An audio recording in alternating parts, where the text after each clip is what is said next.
Bienvenidos a la tertulia de amigos, bienvenidos a este espacio donde vamos a hablar de los salmos con nuestro amigo Willy López. Bienvenido, Willy. Encantado de estar aquí, Carlos, contigo. Hoy vamos a hablar del Salmo 84. Personalmente, cuando leo este salmo, es uno de los más bonitos. La verdad que hay que reconocer, Carlos, que sí, porque además venimos de unos salmos de queja, de no sé qué, y de repente es como una explosión, ¿no? Sí. Una explosión donde pareciera que el salmista cambia un poco el chip, pero ya me gustaría si puedes explicar el título. Recordemos, en el original de la Biblia no existían los títulos, ni la división en capítulos ni versículos, sino etcétera. Que todo fue posterior y con el propósito de ayudarnos a entender y facilitarnos. Pero sí, sobre todo la búsqueda de cosas era mucho capítulo, versículo, pues mucho más fácil que decir, venga, ahí, tú mismo. Exacto. Pero si van a ver los manuscritos en Jerusalén, en el museo y todo, que entiendan que los van a ver todo seguido y de derecha a izquierda. Claro, porque fueron sobre todo esto que es del Viejo Testamento, claro, que está escrito en hebreo, que el hebreo es de derecha a izquierda, correcto. Para que la gente no se asuste. Dice al músico principal sobre Gitit, salmo para los hijos de Coré. Estos hijos de Coré, ¿son los mismos del Coré que se los tragó la tierra? No. Estos era una... Aunque ahora no, esta palabra es muy difícil, no está muy bien usarla, pero era una casta de cantores especialmente y de levitas dedicados especialmente para el templo, ¿no? Y entonces no tienen nada que ver con aquel Coré. Sí, digamos que tenía que ver con el llamado, o sea, sí, porque era una familia, la familia de Coré pertenecía a la tribu de Leví, que tenían el llamado de ministrar en el templo. De hecho, era de las tribus de los que no tuvieron heredad. Cuando fueron repartida la tierra de Israel entre las tribus, esta tribu no tenía heredad. Claro. Pero fíjate, es curioso porque los hijos de Leví, es muy interesante. Hoy en día, ¿verdad? Por desgracia, los hombres hacemos demasiadas elecciones a la hora de elegir las personas que nos ayudan. Las iglesias a veces hacen elecciones para que la persona que los pastorea o que los va a liderar. Pero en la tribu de Leví fue llamada por Dios. Ellos en un momento dado, cuando tienen que levantar defensa, se ponen, cuando todas las tribus están un poco en contra de Dios directamente y de la obra de Dios, la tribu de Leví se pone a favor. Y ahí Dios le dijo, bueno, vosotros para mí, ¿no? Y a partir de ellos les dice, no vais a tener una heredad, no vais a cuidar ganado, no vais a plantar, aunque ellos tenían sus ejidos y sus cosas es decir, no vivían todo el tiempo en el templo. Tenían sus huertos, tenían sus cosas, pero no en el sentido de territorio, como tenían las otras tribus. Y tampoco podían hacer negocios, digamos. No, eso no. O sea, ellos tenían, todo lo que tenían era para su sostén, para su mantenimiento, aparte de los holocaustos, las ofrendas que traían el resto de las tribus. Pero no tenían esa capacidad como la tenían las otras tribus de comprar, vender, cambiar, etcétera. Ellas no tenían eso.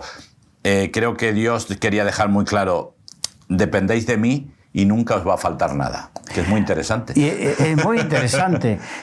Por eso también es muy interesante y quizás retrotraernos al Salmo, si no me equivoco, el 83, donde dice, en cuanto a mí casi se deslizaron mis pies, por poco resbalaron mis pasos. Sí, teniendo en cuenta que era gente que de repente estaba con un propósito, no tenía que comprar ni vender, ni pagar impuestos, ni todos los problemáticas. Sin embargo, la lucha espiritual la tenía también, la lucha en su corazón también. Sí, claro, y tenemos casos de cómo los hijos de Elí metían el garfio para coger lo mejor. Es decir, y en cierta manera eran levitas, Sí. lógicamente, eran los hijos en este caso del sumo sacerdote, pero eran levitas, y ellos también hacían sus trampas, también se traían las mujeres al templo con el engaño de que mira que esto es para Dios, que esto no realmente no tiene que ver nada con sexo ni nada, pero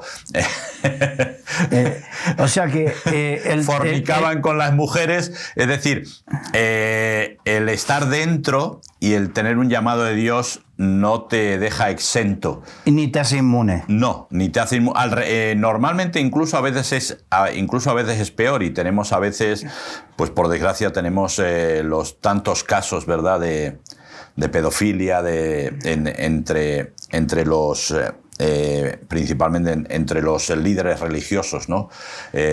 ¿Por qué? Pues bueno, pues tal vez cuando tienes tu matrimonio, cuando desarrollas tu vida, no solamente tu vida natural, sino también tu vida sexual, la desarrollas normalmente, pues puedes tenerlo, pero tienes menos opciones que cuando todo es un poco reprimido, ¿no? Y a veces, por desgracia, todavía nos sigue tirando mucho lo prohibido. Sí. Bien, después de esta, digamos, introducción, el Salmo 84 que nos ocupa hoy es uno muy precioso en muchos sentidos, pero dice, cuán amables son tus moradas, le dice al Señor, ¿no? Claro, amable, yo por eso le he puesto la amabilidad de Dios, ¿no? La amabilidad es una palabra que, por desgracia, se está perdiendo. Entonces, por ejemplo, hay una película muy curiosa que se llama El Becario. No sé si la habéis visto, es muy interesante, ¿verdad? De un señor mayor que entra en una empresa de jóvenes de becario, ya un jubilado, ¿no? Y una de las cosas que él dice, yo siempre llevo un pañuelo. Dice, pues si una mujer llora, sí, aquí está el pañuelo. Amabilidad. Esa amabilidad de decir, pase usted primero. Esa amabilidad. ¿Y qué es la amabilidad? La amabilidad realmente es hacerte sentir bien, hacerte sentir confortable. Y entonces, por ejemplo, estos días que estamos viendo, especialmente ayer y hoy, pues días de lluvia, oscuros, ¿verdad? Ese café o ese té, esa mantita en el sofá, es una amabilidad, claro, porque te hace sentir confortable. Y eso son las moradas de Dios, y eso es Dios. Dios quiere que nos sintamos, porque siempre nos han pintado un Dios, por lo menos sobre todo en España, un Dios siempre como muy agresivo, muy violento, muy siempre exigente, ¿no?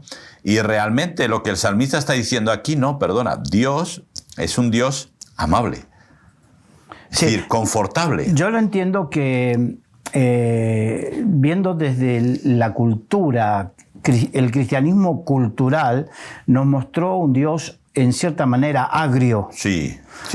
Y en cambio, el rostro de Dios que nos muestra este salmo es totalmente diferente, que Él, con aquellos que vienen a Él, de tal manera dice, aquel que viene a mí, yo no le echo fuera. Claro. Significa, yo no lo espanto, yo no lo corro, yo no le hago sentir mal, sino que al contrario, es amable. Y si no, recordemos cuando Jesús, a la mujer que la estaban a punto de apedrear, fue amable con ella. Sí. Le dijo, ni yo te condeno. Es que le hizo dentro del pecado, que Jesús no lo obvia, es decir, lo declara, pero dentro de eso la hizo sentir bien. La mujer samaritana, claro, la hizo sentir bien. A Nicodemo le hizo sentir bien, que de noche y todo esto. Entonces, pero yo creo que tenemos los cristianos tenemos una de las misiones, y es cambiar la cara de Dios que se ha dado de Dios, ¿no? Ese Dios que siempre estaba persiguiéndote, que siempre mirabas a los lados, mirabas para atrás, mirabas para los lados antes de hacer algo, porque Dios te vigilaba, porque te iba a castigar, te iba a mandar al infierno, ¿no? Y eso, lógicamente, ¿qué trajo? Pues trajo mucha hipocresía. Lo vemos sobre todo en las películas americanas del oeste y todo, ¿no? Esa falsa ¿verdad?, falsa religiosidad o esa falsa santidad de la gente, pero que en realidad le tienes un miedo a Dios. De hecho, se dan muchas películas donde los asesinos en serie o los psicópatas, una de las cosas que más hacen en las películas americanas es recitar la Biblia. Sí. ¿Qué recitan? Los versículos de condenación, ¿no? Y el Señor levantará su espada y no sé qué y no sé cuánto. Y eso nos ha hecho sentir siempre poco confortables con Dios. Claro. Esto no quiere decir, porque una de las cosas que Dios aborrece es la pesa falsa, ¿no? Que es irse de un lado para otro, de tal manera que ni el Dios que te condena hasta por estornudar, ni tampoco... Ni el Dios Papá Noel. Ni el Dios Papá Noel permisivo, sino que también es... Dios es amor y también es fuego consumidor. Es el equilibrio. Que ese equilibrio no lo tenemos los seres humanos, pero Dios, que es perfecto, sí. Claro. No, y tendríamos que ver, nos iríamos casi a un 80% de amor y a un 20% de juicio o de disciplina de Dios. Y eso lo vemos en toda la palabra de Dios. Podemos ver el pueblo de Israel como... Sí, dice que es tardo para la ira, claro, y grande en misericordia. Por eso digo que siempre va más allá, y de hecho todo el trato de Dios con el pueblo de Israel fue más en misericordia y amor que en juicio, mucho más, por años y años y años, hasta que aquello llegó a un punto. Y yo creo que con la Iglesia está teniendo la misma misericordia, sí. Porque quiero decir, ahora tal vez estamos viviendo una época un poco diferente, acercándonos más a Dios, estando más cerca del Espíritu Santo, pero la Iglesia ha tenido épocas muy oscuras. Sí. Muy oscuras. Estamos hablando de la Edad Media, principalmente con la Iglesia Católica, pero luego la Iglesia Evangélica o la Iglesia Protestante en Inglaterra, en América del Norte, la Católica en la América del Sur, es decir, épocas muy, muy oscuras. El oscurantismo. Casi hasta el siglo XIX, en que se levantan los primeros evangelistas de nuevo. Pero sin ir a lo macro, si vamos a lo micro. A lo micro también lo hay. Entonces, sí, claro. Entonces tenemos que cuidarnos de esa época de oscurantismo, ¿no? Claro. Y que no vuelva. Que no vuelva. O salir. Claro. O salir. La cuestión es... porque dice, cuán amable es el Señor, le dice al Señor que son las moradas.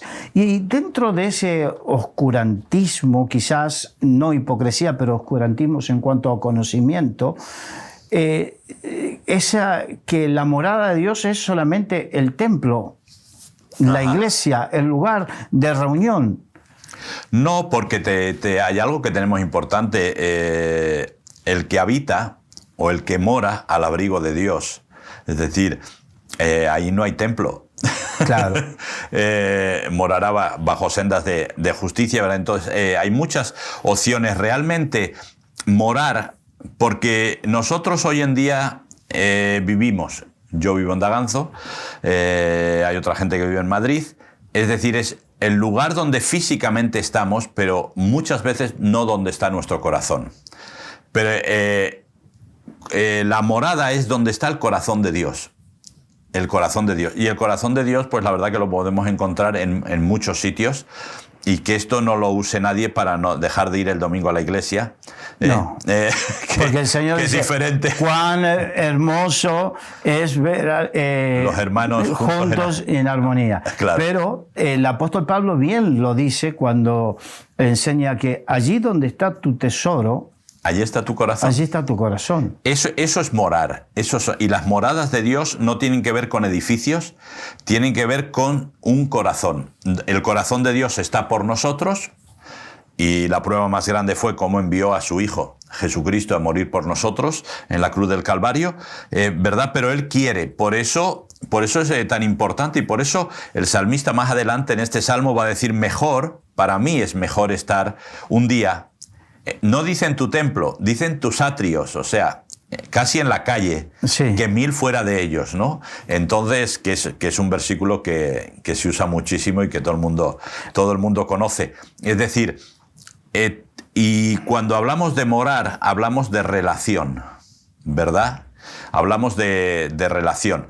Siempre se dice que una casa es el lugar donde vives y un hogar es el lugar donde formas recuerdos. Claro. Entonces, ¿cuál es el gran problema? Que nos han engañado y tener una casa grande, lujosa, bonita, con un jardín, donde esto allí es. Pero ese no es. Puede ser nuestro hogar y puede no ser nuestro hogar. Claro. El hogar es ese sitio donde tú te sientes amable, confortable. Sí, que es tu sitio.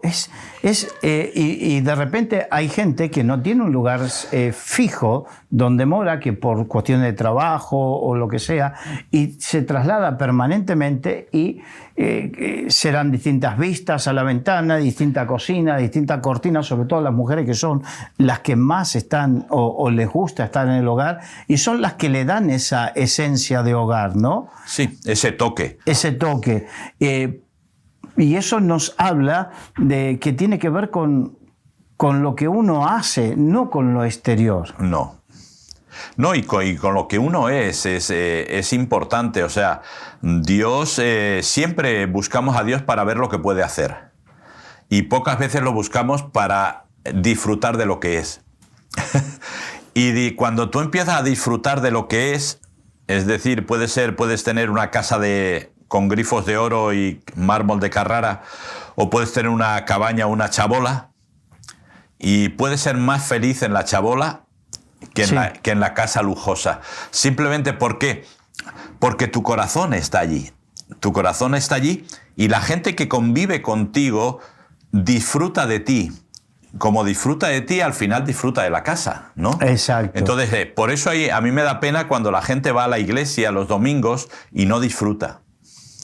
No disfruta, sino que está allí, cumple, canta los coritos, escucha la predicación, escucha los testimonios, los anuncios, si le apetece da ofrenda o no da ofrenda, y se va. Y se va rápido. Claro. Y no disfruta porque lo más importante es primero comunión con Dios y después comunión con los hermanos. Exacto. Y ahí marca la diferencia, porque también, sobre todo en esta... Bueno, aunque ocurrió siempre, ¿no? Porque siempre se proyectó, aún durante el oscurantismo, hacer grandes catedrales, grandes edificios.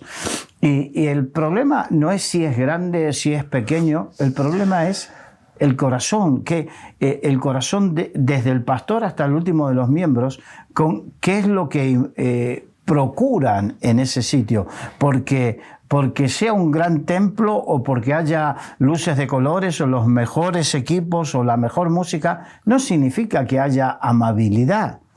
Y por el contrario, me ha tocado estar en sitios pequeñitos, con poca gente, con alguien que cantando quizás... no es el mejor. No era el que le producía más sabor a nuestros oídos, mejor sabor a nuestros oídos, o tocando el instrumento no era un virtuoso, pero había corazón.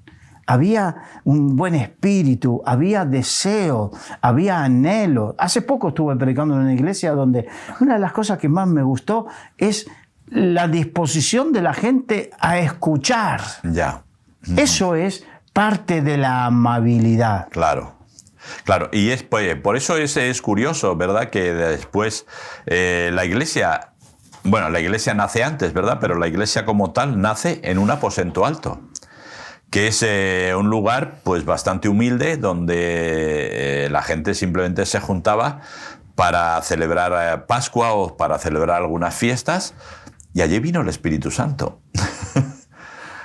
Hoy en día tenemos grandes catedrales, grandes iglesias, grandes templos de todo tipo, y no sé si a todos viene el Espíritu Santo. Sí, pero de hecho, grandes de esas que en otro tiempo eran santuarios para el Señor y donde la gente iba con más o menos devoción, había de todo. Pero hoy en Europa y en Estados Unidos y Canadá, algunos de esos grandes templos se han convertido en supermercados, discotecas y hasta prostíbulos. Han perdido. Claro. Y eso nos muestra que el edificio no es la esencia. No. Por eso cuando hablamos de morada, tenemos que hablar de cuán amables son las moradas de Dios. Tenemos que tener claro de que estamos hablando de una relación, de una situación. No estamos hablando de un edificio. Y cuando hablamos de amabilidad, estamos hablando de eso, de sentirnos confortables, de sentirnos bien, de sentirnos a gusto. tenemos que sentirnos así con Dios, ¿no? A gusto, bien. ¿Por qué? Porque cuando yo en un sitio donde me siento a gusto no me quiero ir. Exacto. ¿Entiendes? Cuando yo salgo corriendo de un sitio es porque voy a otro donde me siento más cómodo. Sí, pero fíjate, o porque aquí no me siento cómodo. Cuando dice no contristéis al Espíritu Santo, es precisamente no entristecer. ¿Y cómo se entristece? No lo incomodes al Espíritu Santo. No hagas cosas o permitas cosas que hagan sentir la poca amabilidad. Porque cuando te hacen sentir incómodo, en cierta manera son hostiles. Uh-huh. Donde no hay amabilidad, hay un grado de hostilidad, mayor o menor. Siempre. Entonces, claro. Porque tú en cierta manera sientes como que te están agrediendo. Entonces, por lo tanto, tiendes a defenderte, ¿no? Y a veces decimos, bueno, ¿por qué el Espíritu Santo no viene, no? Pues igual es porque no se siente... Exacto. Y yo diría, bien recibido, ¿no? Yo diría este ejemplo. Cómodo, agradable. Y te voy a dar un ejemplo. Yo sé que a ti te gusta comer unas buenas carnes bien hechas. Sí, señor. Y entonces yo vengo de una cultura de comer unas carnes a las brasas bien hechas. ¿Qué te parece si yo te invito a mi casa a comer unas carnes y te digo, vente con tu esposa a comer unas buenas carnes a la... ¿Cómo te gustaría? Hombre, yo encantado de la vida. Encantado. Ahora, cuando tú de repente... pulsas el timbre de casa, yo salgo a abrirte, recién levantado de la cama. No has hecho el fuego. Y te digo, pasa. Y te hago sentar en el salón, y desde el salón ves la mesa del comedor, que están los platos sucios del día anterior. Ya. ¿Y cómo comienzas a sentirte en esa situación? Un poco desagradable. Desagradable. Sí. ¿Te da ganas de quedarte o de irte? Hombre, si me llamaran ese teléfono en ese momento al móvil, seguramente aprovecharía para irme. Exacto. Entonces, yo siempre hago esta comparación para hacer entender cuando dice no contristéis, no hagas sentir incómodo al Espíritu Santo. Claro. Con nuestras actitudes podemos incomodar y ser poco amables con el Espíritu Santo.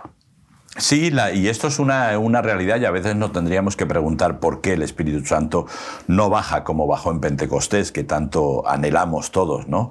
Entonces, pero muy interesante y por eso el salmista aquí que comienza de esta manera, la verdad es que es todo como... Es un salmo de ánimo, Venimos de salmos de desánimo, de lucha, este es un salmo de ánimo en todo, es decir, todos son buenas cosas, buenos propósitos, todo lo que te va a pasar es genial, ¿no? Mira, versículos 5 y 6 y 7 dice, bienaventurado el hombre que tiene en ti sus fuerzas, en cuyo corazón están tus caminos. Atravesando el valle de lágrimas lo cambian en fuente, cuando la lluvia llena los estanques. Irán de poder en poder, verán a Dios en Sión. Todos buenos propósitos, ya te digo, es genial, pero el salmista es lo que está expresando. Tenemos que tener en cuenta siempre que eran los salmos, ¿verdad? Este salmo iba a ser cantado. Claro. Iba a ser cantado especialmente por los hijos de Coré. Iba a ser cantado de cara al público. O sea, el pueblo iba a escuchar este cántico. ¿Y qué es lo que querían transmitir? Ánimo. Es decir, esto es lo que Dios tiene para ti. Es decir, tal vez no estás haciendo bien las cosas, tal vez no estás teniendo una relación con Dios fluida, directa, tal vez estás haciendo cosas indebidas, pero sin embargo, lo que Dios tiene para ti no cambia. Sí. Solamente hay un requisito y es que tú quieras seguir a Dios, que tú quieras seguir con Dios. Es el único requisito. Claro, y le dice a los que sí que están buscando de Dios, porque quizás están en el templo y están con su corazón buscando de Dios, de todo corazón, porque el Señor dice, me buscaréis y me hallaréis, porque me buscaréis de todo corazón, y Dios no cambia. Entonces, cuando uno le busca de corazón, no te no te exime de que tengas que pasar por el valle de lágrimas. No, no, claro, eso es, recordamos siempre, pero es curioso cómo puedes transformar las lágrimas en fuente. Exacto. Las lágrimas siempre es algo personal, siempre es algo que se queda dentro de nuestros círculos. De hecho, incluso siempre se ha dicho que los hombres no lloran, ¿verdad? Y eso eso ha hecho que muchos hombres nos retraigamos a la hora de expresar nuestras... Y dice, no, es porque el hombre, claro, no expresa sus sentimientos, la mujer sí, pero a veces ha sido un poco por la educación, ¿no? No llora, ¿no? Pero en realidad, eches lágrimas o no eches lágrimas, por dentro puedes estar llorando. Claro. Y lo que Dios quiere hacer es que de ti salgan fuentes. Es decir, la fuente, ¿qué diferencia hay? Las lágrimas son para mí, es algo mío, íntimo. La fuente es público. La fuente es para que otros se sacíen, para que otros beban. Jesús se puso una analogía con él: yo soy agua viva, yo soy fuente de agua viva, ¿no? Entonces dice y le dice a la mujer samaritana: y el último gran día de la fiesta, el que venga a mí no volverá a tener sed. Es decir, el mismo Jesús hace, y es un poco lo que Dios quiere, que seamos fuente. Sí. Porque a veces yo creo que tenemos un problema, y es que nos encerramos tanto en nuestras propias situaciones, en nuestras propias lágrimas, que nos olvidamos que Dios nos llama a ser fuentes, a que de nuestro interior broten ríos de agua viva. El agua viva es algo muy interesante. Que en ese momento de uno atraviesa valle de lágrimas, significa que a uno le toca vivir momentos difíciles, que los momentos difíciles, quiero decirles que nos tocan a todos los seres humanos sobre la tierra. Mayor intensidad, menor intensidad. Recordemos que Dios dice que no pasaremos por ninguna prueba que no seamos capaces o que Él no nos ayude a sobrellevar. Pero en el caso de los cristianos, recordemos que muchas veces esos momentos difíciles son los que después de ahí sacamos tesoros que se hacen visibles. El tesoro de haber conocido más intensamente y más profundamente a Dios en una situación. Entonces lo podemos expresar a aquellos que les toca predicar, o a aquellos que les toca compartir la experiencia o en un testimonio, o a aquellos que les toca cantarlo, expresarlo. Yo tengo la experiencia de haber estado con hombres y mujeres conocidos de Dios, que sus mejores alabanzas y sus adoraciones más profundas fueron inspirados en los momentos de lágrimas, en sus momentos más complicados. Y yo creo que a ti, como predicador, muchos de los mensajes más inspirados habrán venido después de atravesar el valle de lágrimas. Pues la verdad es que sí, y a veces cuando pasas desiertos, cuando pasas tiempos de invierno, donde parece que todo, ¿verdad? Ahora estamos tiempo de invierno, ¿verdad? Y es un poco desagradable, amanece tan tarde, anochece tan pronto, los días son como oscuros, fríos, y un poco como que el cuerpo se queda más parado, ¿no? Y esto es un poco a veces lo que pasa en nuestra relación con Dios. Siempre y cuando que no sea porque ha habido pecado sino simplemente es parte de nuestra vida espiritual, que pasamos por tiempos difíciles. Ahí es un tiempo de lágrimas. Pero es interesante ver, cuando hablamos del agua viva, tenemos en mente a Moisés golpeando la roca, es decir, un agua que viene totalmente pura porque viene a través de la roca. Pero claro, tenemos que ver el contexto. El contexto es un pueblo que no tiene mucha fe en Dios, que está en medio de un desierto, que no ha bebido nada. Y que renegaba de Dios. Sí, sí, y que alguien le cuenta, que alguien le dice: voy a hablarle a la roca, no la voy a golpear en la primera ocasión, voy a hablarle a la roca y va a salir agua. El tema trae, es decir, vale. Entonces, en estos momentos es difícil, para que una fuente fluya, normalmente la situación tiene que ser complicada, porque si no a veces, por desgracia, bebemos de muchos sitios. Hoy tenemos para mí una de las suertes, desgracias que tenemos es Internet. Es decir, en Internet hay gente que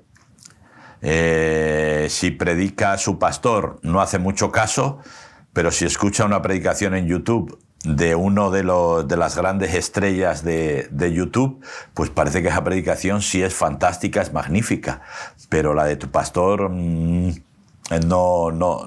tiene mucho, ¿no? Entonces, para mí es un problema, porque la gente está yendo a beber a sitios donde creo que no es necesario ir a beber, lógicamente teniendo una buena fuente en tu congregación, ¿no? Sí, y también está el tema de que a veces hay de todo, ¿no? Hay agua pura y hay agua contaminada de algún tipo. Entonces, una de las cosas que la oveja tiene, lo que menos desarrolló de todos los animales de la creación, la oveja es el que menos tiene instinto de preservación. Sí. Por eso necesita del pastor que la lleve a agua fresca y agua... Si una va para el precipicio, el resto va detrás. No tienen instinto de supervivencia. Exacto. Entonces, por eso el Señor nos compara como ovejas, mostrándonos la necesidad que tenemos de ser pastoreados. Sí, de que las ovejas están a su ritmo, el pastor no las molesta hasta que hay que cambiar de pastos, porque ya los pastos que hay ahí se han quedado escasos, y que las va a guiar por un lugar donde no hay peligro, ¿no? Y por eso es muy interesante no solamente el pastor, sino los perros ovejeros. Y es muy interesante. Yo me considero perro ovejero. Yo creo que el buen pastor es el que todos conocemos, Jesús, ¿verdad? Pero nuestra idea es de cuidado y de guía. No es de mandar, excepto algunas ovejas que sí que hay que usar la vara, porque si no... Pero es parte del aliento. Sí, son tercas. Es parte del aliento, ¿no? Ahora, volvamos, porque mejor es un día en tus atrios que 1000 fuera de ellos. Estaba hablando de saber disfrutar, ni siquiera en lo íntimo, más íntimo. Uh-huh. Porque recordemos que esto nos retrotrae al templo. Sí, claro, hay que hacer la analogía del templo con los atrios. Era la parte exterior. El patio exterior. Donde se hacían estaba el altar de bronce, donde estaba el lavacro, donde se preparaban los sacerdotes, ¿verdad? Y luego ya sí entrábamos a un lugar más íntimo, que era el lugar santo, donde estaba el candelero de oro, la mesa de los panes, y luego ya había que era el lugar más íntimo de todos, que era el lugar santísimo, donde solamente se entraba una vez al año, ¿verdad? Pero esto es aquí, entonces lo que quiere decir el salmista realmente es, mira, un día aquí, viendo, y estoy viéndolo, o sea, no estoy dentro, pero estoy viéndolo. Entonces, muchas veces tenemos que confiar en Dios, porque a veces pensamos que siempre intimidad con Dios, pero ahí hay situaciones, hay épocas en nuestra vida donde no ocurre esto. No. Donde nos sentimos que estamos en el atrio, ¿no? Pero lo que él dice, porque después del atrio estaba ya la parte de fuera, donde estaban las tribus, y cada uno tenía su lugar para cuando venían, pues se ponían allí con sus banderines, estandartes y todo para el templo. No todo el mundo, no entraban al atrio, que no cabían, pero se quedaban fuera. Entonces eso ya era fuera, dice el salmista. Y todo esto estaba rodeado por basas, muro de madera y todo esto, para separarlo. Pues dice, yo quiero estar por dentro del muro, aunque sea en el atrio, pero no quiero estar fuera, porque fuera pues están las contiendas, las divisiones, los adulterios, un montón de cosas. Entonces yo quiero estar en el atrio, aunque sea un lugar de sacrificio y de limpieza, ¿no? Y no siempre vamos, nuestra vida espiritual no siempre se mantiene a un nivel de estar en el lugar santo o en el lugar santísimo. A veces nos toca estar en el atrio. Exacto, pero dice, aún eso es preferible estar un día que 1000 días fuera. Claro, pero hoy en día hay mucha gente que lo confunde y prefiere estar fuera, porque fuera es donde están los negocios, donde está la diversión, donde están muchas cosas que al final, como no nos damos cuenta, lo que va haciendo es nos va atando y nos va domesticando en una forma. Y por eso mucha gente hoy en día pues se habla de lo políticamente correcto, de lo que se puede decir y está bien o no está bien. Nos dicen, si haces esto, es decir, por ejemplo, si tú te has cogido una borrachera impresionante, pues más o menos está bien y la cuentas y todo, ¿no? Pero si te has pasado la noche pues llevando café con leche y unas mantas a personas que tienen necesidad en la calle y están pasando frío, pues eso no le interesa a nadie.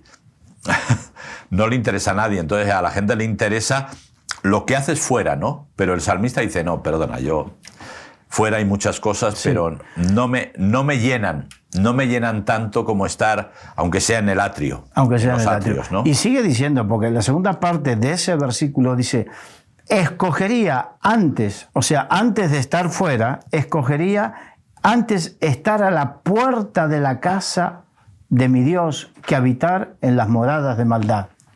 Esto es más duro. Para esto nos tenemos que ir casi al Nuevo Testamento y el ejemplo más claro es el rico y Lázaro. Lázaro, que era el mendigo, ¿dónde estaba? A la puerta de la casa. Sí. Es decir, a la puerta de la casa, ahí les dejaban ponerse como una... Bueno, hoy en día, por desgracia, pasa también con los cajeros de los bancos, con las iglesias, con un montón de sitios, y a veces los indigentes se ponen y están a la puerta. Nadie les deja entrar dentro. Y Lázaro ahí estaba y lógicamente le tiraban lo que sobraba, el pan duro, a veces los huesos con un poquito de carne, que lógicamente si no se daba prisa los perros se lo llevaban. Y esta es un poco la analogía, ¿verdad? Quedarte a la puerta es... el dueño te está demostrando o te está diciendo, no eres nada mío, no te respeto, para mí no eres nadie y no quiero que estés dentro de mi casa. Y por eso es muy interesante cuando Cristo muere en la cruz del Calvario, una de las cosas que pasan es que el velo del templo se rasga y de repente hay acceso directo a la presencia de Dios. Sí. Es decir, Dios te dice, no te vas a quedar a la puerta, tienes acceso al trono de gracia, tienes acceso a mi casa, ¿no? Y esto hoy en día, antiguamente, sobre todo en los pueblos aquí en España, la verdad que era una maravilla. Las casas de los pueblos siempre estaban abiertas. Y yo me acuerdo de, no solamente cuando vivía, pero también cuando iba a la montaña y bajábamos a veces, y entrabas y pedí un vaso de leche o un vaso de agua, te lo da, un trozo de pan, te daban todo sin problema. Por desgracia, todo eso, por la maldad de la gente, ¿verdad?, ha cambiado y ahora las puertas de las casas están cerradas y bien cerradas. Y no digamos en las grandes ciudades, ¿verdad?, que aún a pesar de que están cerradas, aún todavía roban, ¿no? Pero esta es la imagen, esta es la analogía. Es decir, yo me quedaría ahí. De hecho, creo que una de las imágenes bonitas también es la idea de la imagen de Mardoqueo. Mardoqueo, allí estaba la reina Esther dentro, ¿verdad? Y él estaba a la puerta.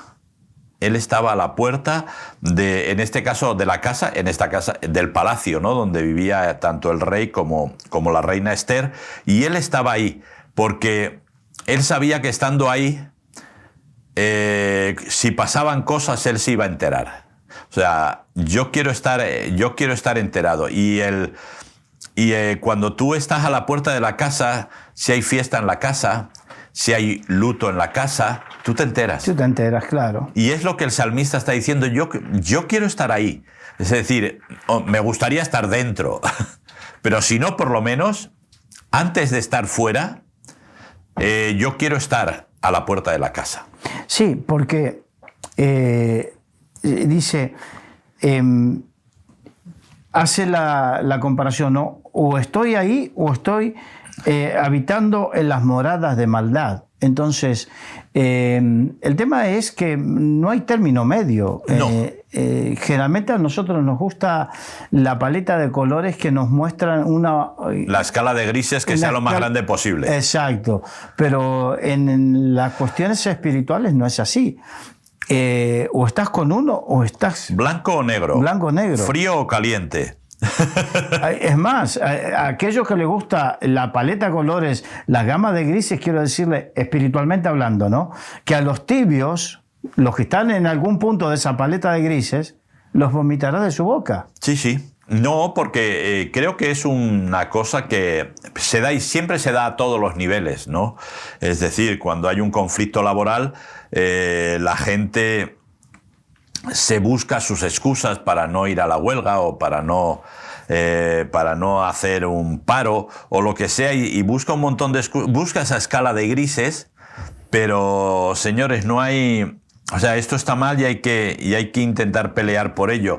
En la escala familiar, en la iglesia, en todos los lados, siempre vamos a tener esta lucha. Siempre vamos a tener que decir, me tengo que posicionar. Y esto, los levitas estaban donde estaban porque en el día en que las cosas se pusieron difíciles para Moisés, ellos se posicionaron. Y se posicionaron a favor de Moisés. Sí. Y Dios lo honró. Es decir, creo que hoy la sociedad en general lo que nos lleva más, sobre todo, es a no posicionarnos. Es decir, a decir lo que todo el mundo dice. Entonces ahora tenemos un caso muy claro y es el tema de Israel y Hamás, que todo el mundo lo ha trasladado a Israel y Palestina, ¿verdad? Entonces, a nadie se le ocurre hablar bien de Israel. No se te ocurra. Es decir, entonces, ¿qué es lo que hay que hacer? Hablar bien de los palestinos, que en este caso mezclan palestinos y Hamás, que no es lo mismo, absolutamente para nada. Pero ¿por qué? Porque de esa manera me posiciono en lo que todo el mundo piensa. Entonces, en realidad... lo que nos está pasando era, yo lo he dicho aquí algunas veces, ¿verdad? Yo llevo una camiseta hace muchos años con eslogan, ¿verdad? Y ponía en la parte de atrás, si has nacido original, no vivas como una fotocopia. Pero eso es lo que la sociedad nos lleva. ¿Por qué? Porque las fotocopias es mucho más fácil de manejar. Claro, son pero todas iguales. Tú y yo tenemos una edad y recordamos música que se manifestaba en contra de eso. Por ejemplo, Pink Floyd con Another Brick on the Wall, otro ladrillo en la pared, que precisamente protestaba en contra de que nos querían hacer todos iguales. Y entonces en una película los mostraba todos cayendo dentro de una picadora de carne que salía y mostraba una sociedad así, que precisamente es lo que hoy más que nunca están queriendo hacer eso. Y Dios lo que nos está pidiendo a los hijos de Dios es que seamos valientes para posicionarnos a favor de la verdad. Claro. No a favor de... Porque pareciera también que en esta época nos hacemos fanáticos, así como hay del Real Madrid y del Barça fanáticos, que de repente de una misma jugada, en vez de decir, no, esto fue falta, no, dice, esto es así porque es... Porque es así. Porque es así, no importa. Porque me favorece a mi equipo. Exacto. Entonces, Dios quiere que no tengamos pesa falsa y que seamos valientes a posicionarnos a favor de la verdad y la justicia.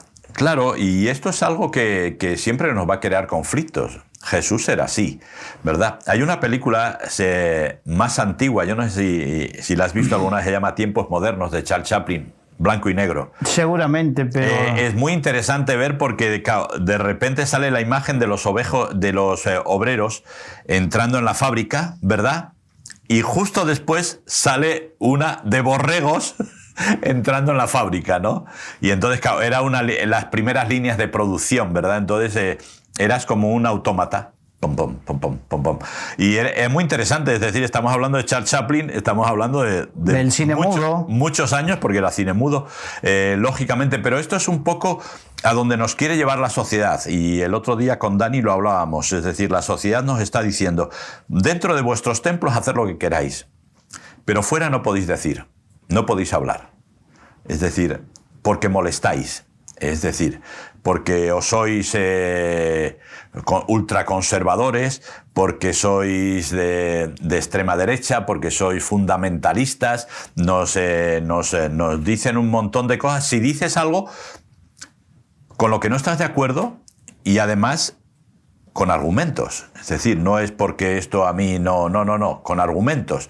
Es decir, no me parece... Y temas como el aborto y otros, sí, de hecho, que puedes argumentar. Es decir, hay opciones. Si tú eres, por ejemplo, si tú fueses político o científico y cristiano, no puedes argumentar científicamente, porque el hecho de ser cristiano o haberte manifestado como cristiano, para ellos te debería inhibir de expresarte. Claro, pero ya eres cristiano, ya no eres científico. No eres científico. ¿Y quién dijo eso?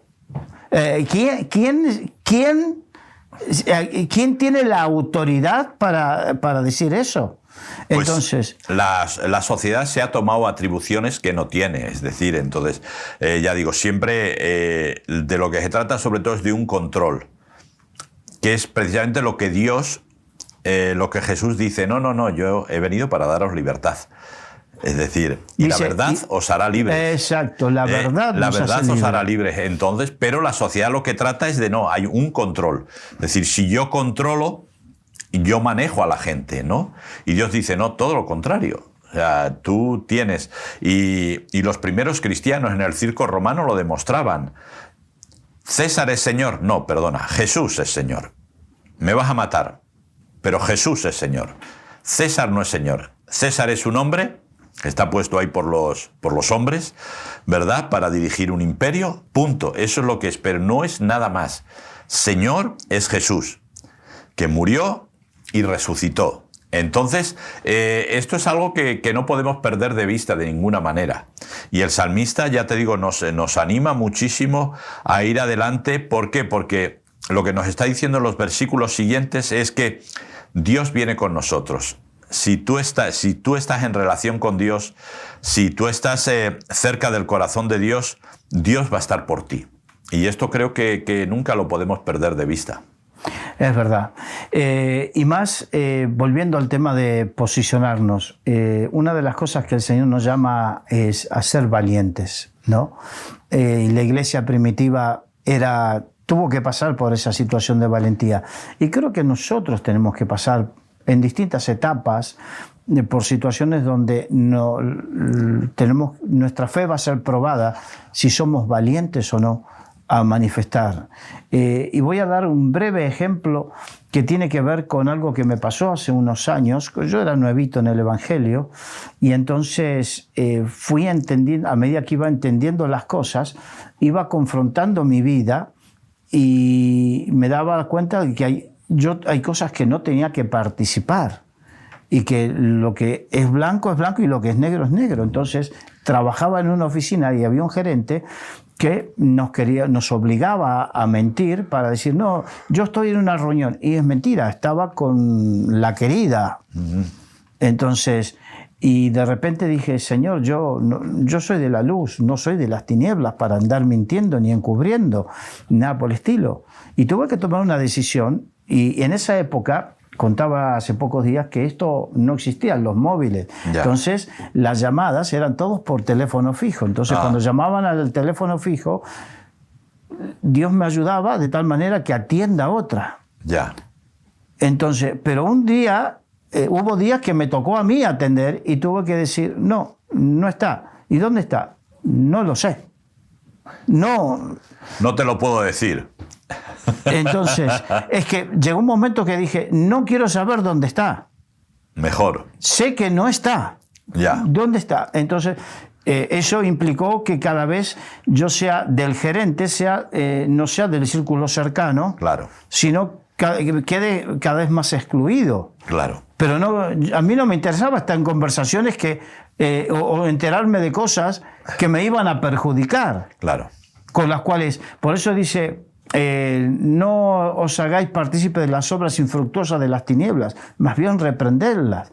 Entonces, tuve que aprender a posicionarme y ser valiente, porque me puse en contra al gerente, pero me posicioné a favor de la luz y de la verdad. Claro, es que por eso yo a la gente siempre le digo, pastor, ¿qué hago? Digo, tú di siempre la verdad, ya está. No se te ha pinchado la rueda del coche, ha sonado el despertador, le has parado y te has quedado 10 minutos más.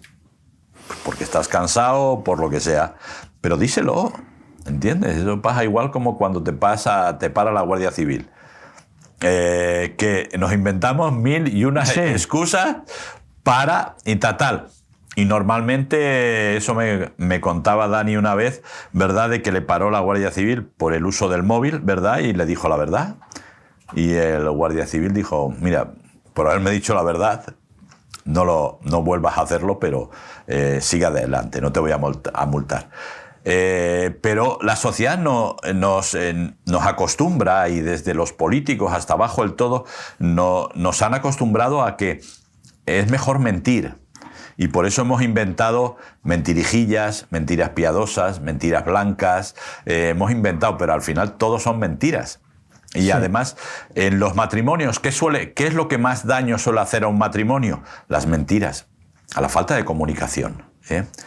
En nuestra relación con Dios no tenemos ese problema, porque mentirle, pero aún así lo intentamos. Sí, Dios, aún así lo intentamos. El apóstol Pablo se lo dice a los Gálatas, dice, oh Gálatas insensatos, ¿quién os enseñó a mentir contra la verdad? Dios no puede ser burlado. Claro.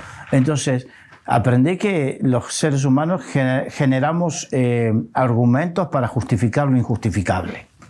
Sí, tenemos esa capacidad, pero fíjate, sin embargo, el salmista, volviendo al Salmo 84, ¿verdad?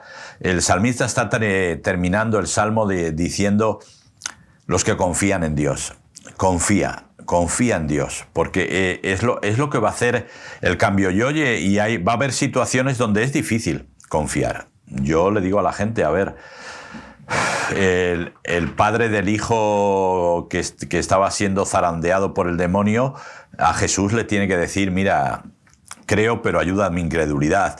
Es decir, tenemos situaciones donde no somos capaces de llegar, pero confía en Dios, porque bienaventurado el hombre que confía en Dios. Y esto el salmista lo recalca y lo recalca varias veces, porque esto es lo importante. Y ahora vivimos en una sociedad donde parece que confiar en Dios, bueno, no está de moda, lógicamente, pero está como... cae mal. Si tú dices, bueno, confío en Dios, ¿no? Bueno, hay gente que lo dice por un poco cultural, sí, folclórico, porque es una frase, una muletilla hecha ya, ¿verdad? Pero no es real, pero confiar en Dios, confía en Dios. Y llegan situaciones donde a veces te metes en problemas, a veces te metes tú, a veces te meten otros, a veces Dios permite que entres en esos problemas simplemente porque Dios quiere que sepas, porque Dios sabe la confianza que tú tienes en Él. Lo que Dios quiere es que sepas la que tú tienes en Dios, que esa es la que a veces no sabemos si la tenemos. Y hasta que no vienen los problemas realmente, no sabemos cuánta confianza tenemos en Dios, porque cuando todo va bien, no necesitas confianza, todo funciona, ¿no? El problema es cuando las cosas parece que se tuercen, parece que van mal, tiene que confiar, pero me gusta cómo el salmista termina después de declarar tantas cosas a favor de Dios, tantas cosas que Dios tiene para nosotros buenas, lo bueno que es estar con Dios, lo bueno que es habitar con Dios, etcétera, etcétera, ¿no? Terminar diciendo, confía en Dios, ¿no? Sí. Dice, dichosos los que confían en Dios. Muy bien, gracias, Willy. Nada. Gracias a todos ustedes por habernos acompañado en este día, en esta tertulia de Radio Solidaria, Solidaria TV, la tertulia de amigos. Nos despedimos y también de todos aquellos que nos siguen a través de las redes sociales. Que Dios les bendiga.